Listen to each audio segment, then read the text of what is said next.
Halo semuanya, gimana kabarnya? Dan apa yang sudah kalian syukuri hari ini?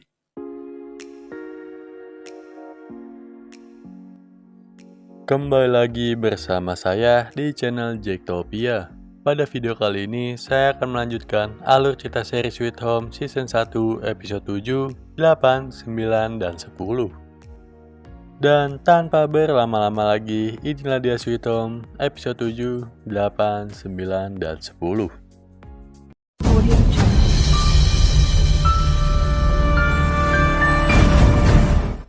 Cerita berlanjut ketika kelompok Hyunsu yang dihadapkan oleh monster kaki kuda. Namun untungnya Eun-hyuk berhasil menabraknya menggunakan mobil dan langsung menyuruh mereka masuk ke dalam. Perjalanan terhenti ketika mereka menabrak gundukan pasir dan mereka terpaksa harus berjalan kaki. Untung saja kakean datang sambil membawa flamethrower dan langsung membakar monster-monster yang ada di basement. Sementara itu, Handusik berusaha menarik Suyong yang ditangkap oleh monster laba-laba yang terperangkap oleh jebakan tali. Pada akhirnya, Suyong berhasil lepas sementara Handusik berusaha untuk menahan monster itu. Ketika para penghuni lain hanya bisa diam ketakutan, Enyu dan Yuri yang melihat hal itu langsung bergegas membantu Handusik yang kemudian disusul oleh penghuni lainnya. Setelah mereka berusaha sekuat tenaga, monster itu berhasil tergantung dan Handusik pergi ke tempat yang lebih aman. Tiba-tiba saja, Suyong datang kembali dan melempar molotov ke arah monster itu. Namun sayangnya upayanya gagal dan malah membuat monster itu terlepas kembali. Untung saja, kelompok Eun-hyuk yang sudah kembali dari basement langsung membantu mereka, dan Hyunsu berhasil menyetrum monster itu dengan tombaknya hingga tak berdaya. Kejadian itu membuat para penghuni tersadar dan mulai menghargai serta menerima Hyunsu untuk tidak dikurung dalam ruang karantina lagi. Setelah kejadian itu, sebagai perawat, Yuri mulai mengobati mereka semua yang terluka, termasuk Sang-wook yang sebelumnya menolak untuk diobati. Di sisi lain, Eun-yu mulai memperhatikan kakaknya dan menunjukkan kepeduliannya saat memperbaiki kacamata Eun-hyuk yang patah. Ternyata hubungan kakak adik ini tidaklah harmonis, tetapi meski begitu, Eun-hyuk tetap menyayangi dan merawat adik tirinya tersebut dengan tulus. Tidak lama dari itu, para penghuni menghadapi masalah baru, di mana tangki air mereka mulai terkontaminasi. Sebagai ketua, Eun-hyuk menemui Handusik untuk menjelaskan kondisi yang mereka alami sekarang. Dan ia juga memiliki rencana untuk mengambil persediaan di luar sana menggunakan salah satu mobil yang ada di basement. Handusik yang merupakan ahli teknisi pun bersedia untuk memperkuat salah satu mobil yang ada di basement agar perjalanan mereka aman dari serangan monster. Sementara itu, Yikyung dibebaskan oleh pertentara yang menangkapnya. Pemimpin tentara tersebut menjelaskan jika manusia yang terinfeksi mampu bertahan lebih dari 15 hari. Mereka dinyatakan sebagai orang terinfeksi spesial yang bisa dijadikan objek percobaan untuk memecahkan fenomena ini.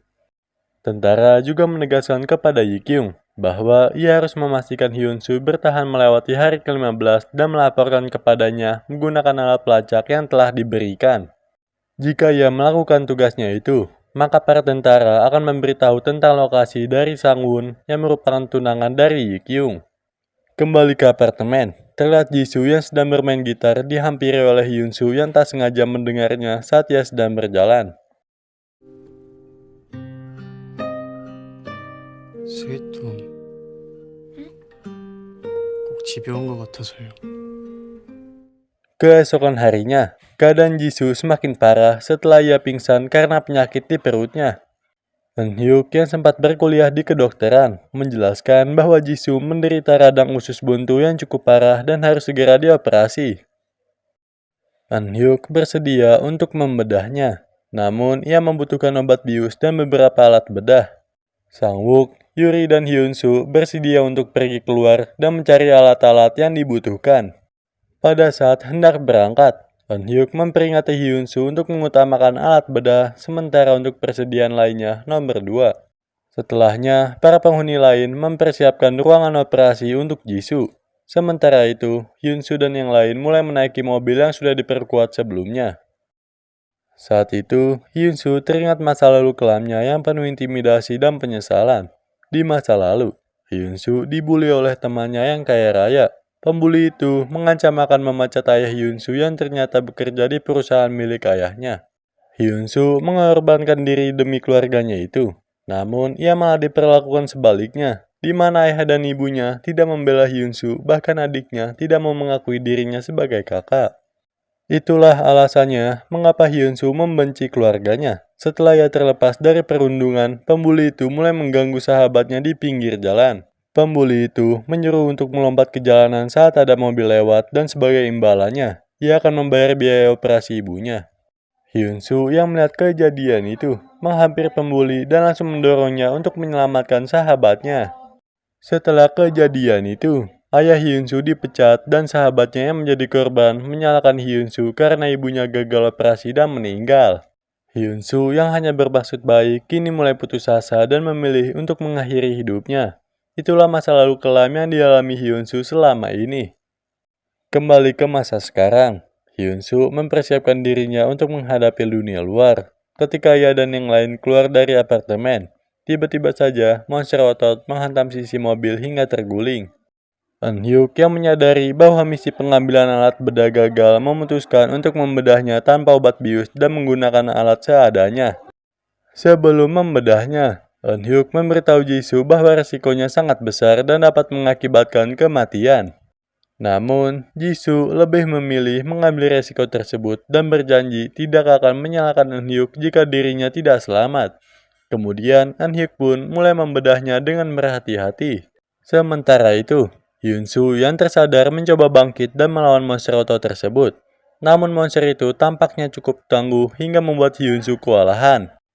Kakek Angil datang dan langsung melemparkan molotov pada monster itu. Sampai akhirnya ia mengeluarkan banyak darah dari mulutnya yang disebabkan karena penyakitnya yang diderita. Di saat-saat terakhirnya, kakek An mencoba mengorbankan dirinya. Namun untungnya ia selamat karena Yi Kyung datang dan menabrak monster itu dengan mobil. Monster otot mencoba menyerang dan menghancurkan mobil itu. Namun Yi Kyung tak kehabisan akal. Ia mengambil ancang-ancang dan bersiap menabraknya kembali. Sementara itu, Sang-wook berusaha menyelamatkan Yuri dari mobil yang hampir meledak. Ketika monster itu terkena ledakan mobil, Yi Kyung mendorong monster itu dan membuatnya terjatuh hingga tertimpa oleh lapisan dinding yang terbakar.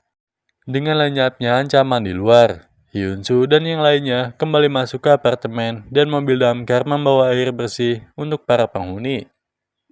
Setelah itu, Yi Kyung membangunkan Hyun-soo yang sedang tertidur untuk menanyakan kapan kau berubah menjadi monster dan bagaimana caranya. Hyun-soo menjawab bahwa ia hanya ingin hidup. Sungguh ironis, mengingat tujuan dia sebelumnya adalah mengakhiri hidupnya.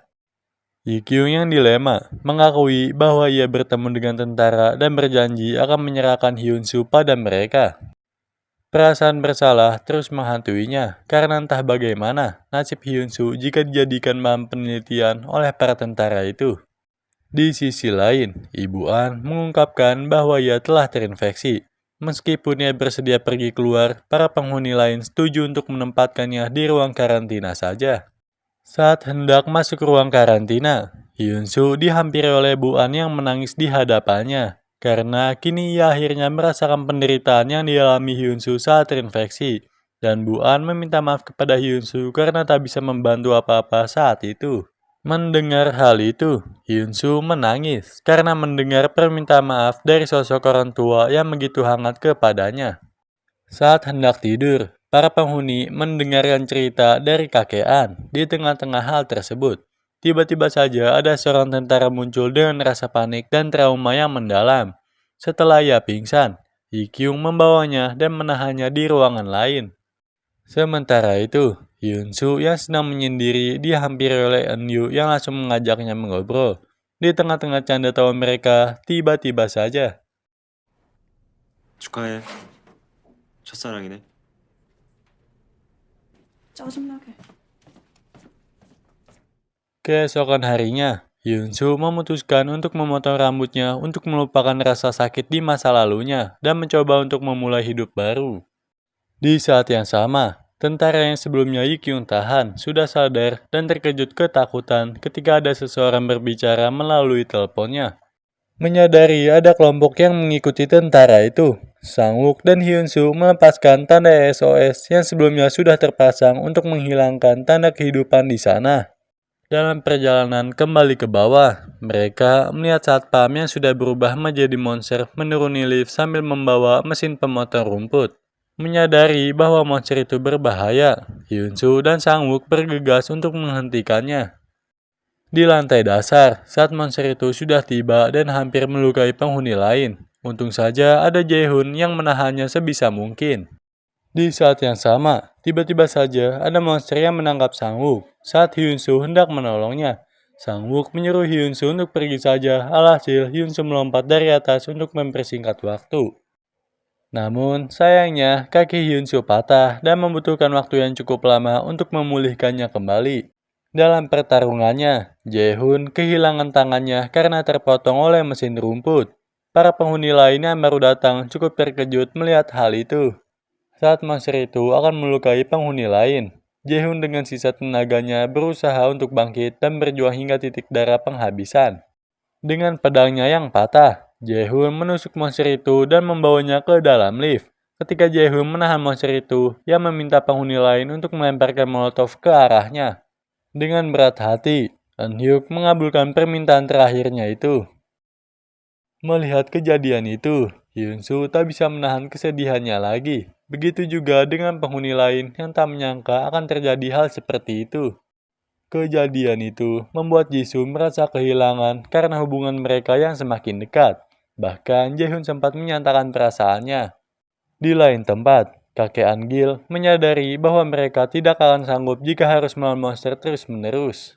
Sehingga kakek An meminta Yi-kyung untuk menggali sesuatu yang tersembunyi di bawah apartemen Green Home. Yang ternyata itu adalah bunker yang bisa digunakan para penghuni untuk bersembunyi dan bertahan di sana. Kakek An mengetahui hal itu karena ia sudah lama tinggal di sana dan tahu seluk-beluk tentang apartemen tersebut. Ia memberitahunya karena sudah percaya dengan Yi-kyung. Yi-kyung merenungkan hal itu dan mulai dilema ketika ia memikirkan pilihannya untuk melaporkan Hyun-soo atau tidak. Tidak lama dari itu, tiba-tiba saja ada sebuah mobil datang dan menghancurkan pintu apartemen tersebut. Nampaknya mereka terlihat seperti penjahat yang mencari tentara sebelumnya. Setelah tentara itu ditemukan, mereka langsung memotong jarinya dan digunakan untuk membuka koper. Namun sayangnya, koper itu tidak terbuka. Setelah membunuh tentara itu, para penjahat mengumpulkan semua penghuni dan membuat lingkaran di sekeliling mereka untuk membatasi pergerakan para penghuni. Sementara itu, Yi-kyung menyelinap dan mengambil koper yang sebelumnya gagal dibuka.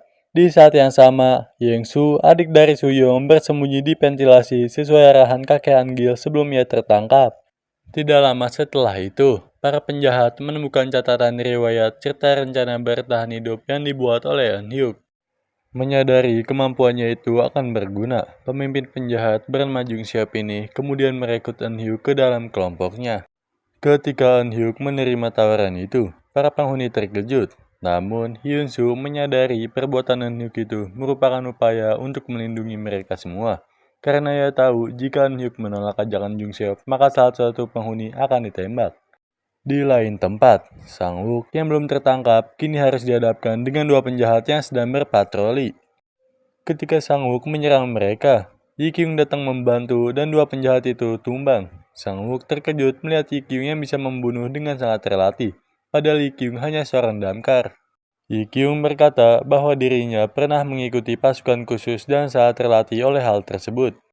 Kemudian, mereka berdua menemukan Yong-soo yang sedang bersembunyi di ventilasi. Tiba-tiba saja monster slime muncul dan Yong-soo menjelaskan bahwa monster itu telah menyelamatkannya.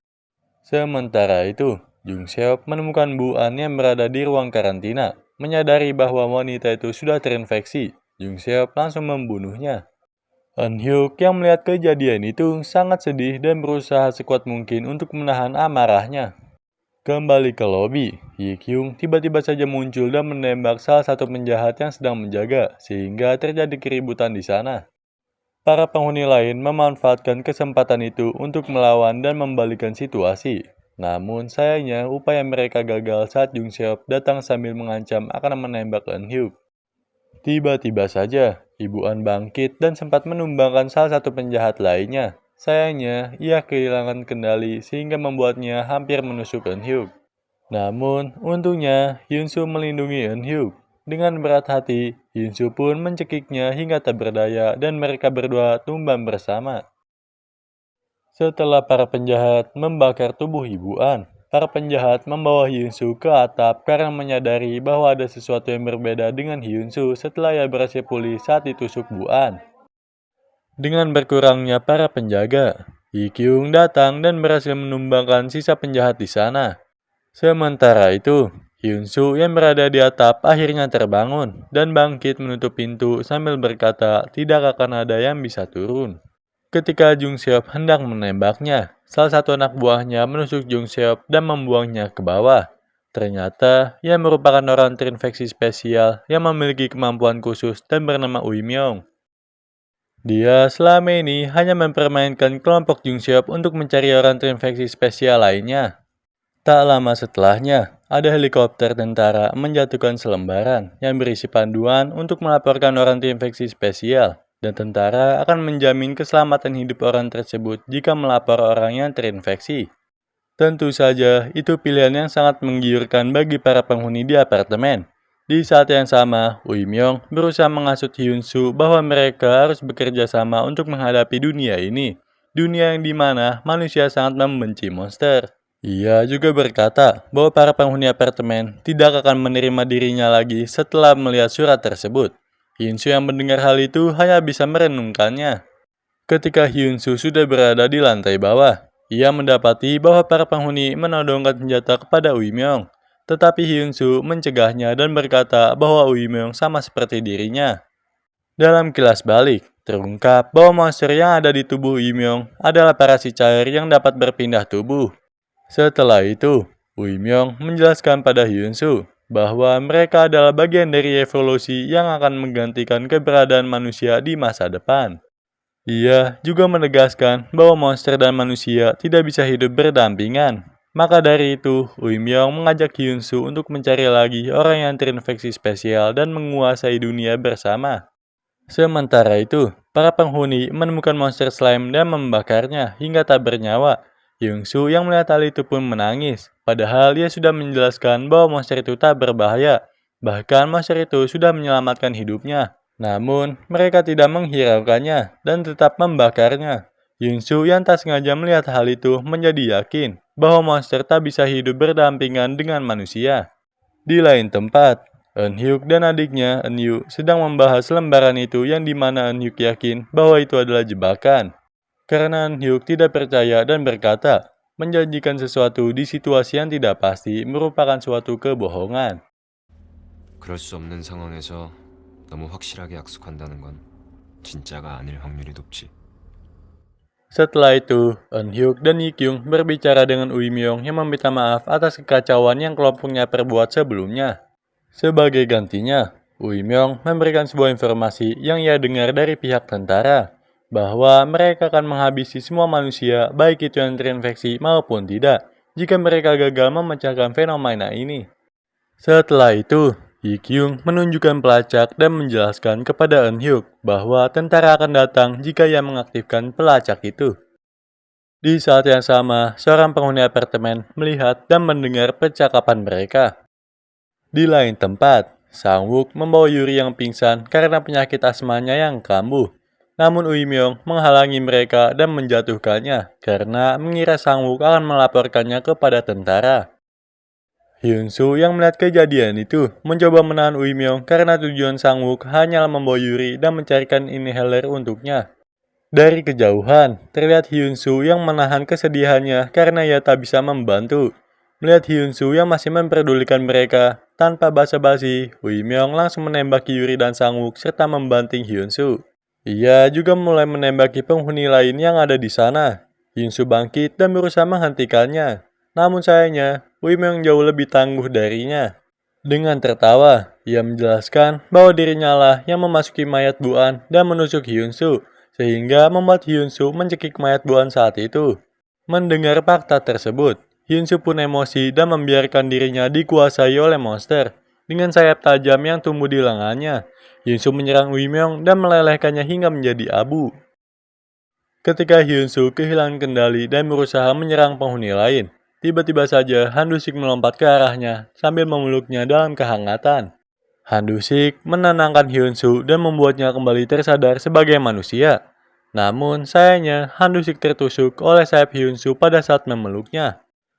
Setelah menyadari perbuatannya, Hyun-soo menangis sejadi-jadinya dalam pelukan Han Du-sik yang sudah dianggapnya sebagai ayah sendiri, dan tak lama setelah itu, Hyun-soo mulai pingsan. Saat kembali sadar, sesuatu di dalam diri Hyun-soo berubah karena ingatannya sudah hilang. Di luar apartemen, Yuri dan Sang-wook menghabiskan detik-detik terakhirnya dengan bertukar cerita dan saling mengucapkan selamat tinggal.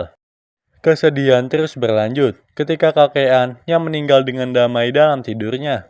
Saat semua jenazah mulai dikuburkan, Yi-kyung yang sedang menggali tiba-tiba saja menemukan bangker di bawah tanah, tepat seperti dugaan kakek An Gil sebelumnya. Dan tak lama setelahnya, salju turun yang menandakan musim dingin telah tiba. Sementara itu, monster Uimyong yang masih hidup pergi meninggalkan apartemen menggunakan mobil. Di malam harinya, salju semakin banyak ketika tentara mengepung apartemen Green Home dan meminta para penghuni untuk segera menyerahkan orang yang terinfeksi. Ternyata itu adalah perbuatan salah satu penghuni yang menguping pembicaraan Eun-hyuk sebelumnya dan mengaktifkan alat pelacak tersebut. Para penghuni lain mencoba menghentikan Hyun-soo saat ia hendak berjalan keluar untuk menyerahkan dirinya. Tetapi Hyun-soo yang sudah hilang ingatan tetap pergi dari sana. Salah satu pasukan Jung Seop yang masih tersisa melarikan diri dan tak sengaja meledakkan bom yang membuat tentara melepaskan tembakan ke arah apartemen. Mereka mengira bahwa para penghuni menggunakan senjata. Para penghuni berusaha melindungi diri dan bergegas menuju ruang bawah tanah. Namun Eun-hyuk tidak mengikuti mereka. Eun-hyuk pun mencoba menahan kakaknya tersebut untuk tidak pergi.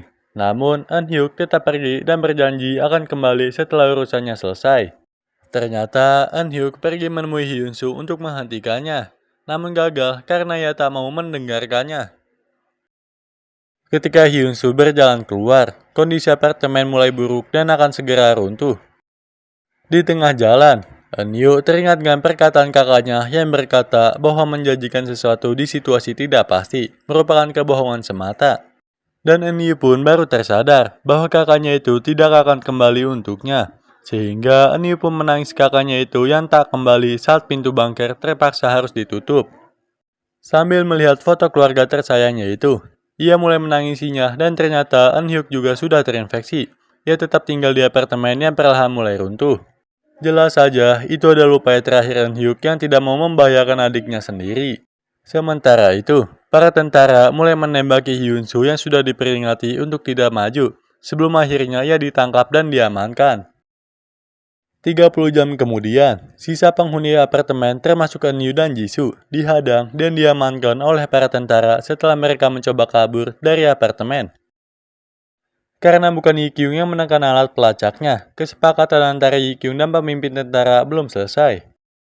Sehingga dengan terpaksa, Yi-kyung akan menuruti perkataan pemimpin tentara tersebut, dan ia juga menyerahkan koper yang sebelumnya dicuri dari kelompok penjahat Jung Seop sebelumnya. Saat para penghuni diangkut ke mobil, Yi-kyung yang menggunakan seragam militer dan menjelaskan kepada mereka bahwa ia sebenarnya merupakan pasukan khusus. Dan setelah berpamitan kepada para penghuni, Yi-kyung kemudian pergi menggunakan mobil tanpa dijelaskan tujuannya. Di penghujung film, kita diperlihatkan seorang pria mirip Sang-wook di mobil militer yang membawa Hyun-soo. Terlihat Sang-wook juga sudah tidak memiliki luka bekas bakar di wajahnya. Setelah menatapnya cukup lama, pria tersebut berkata, "Lama tak jumpa, Cha Hyun-soo." Dan seri Sweet Home Season 1 pun selesai.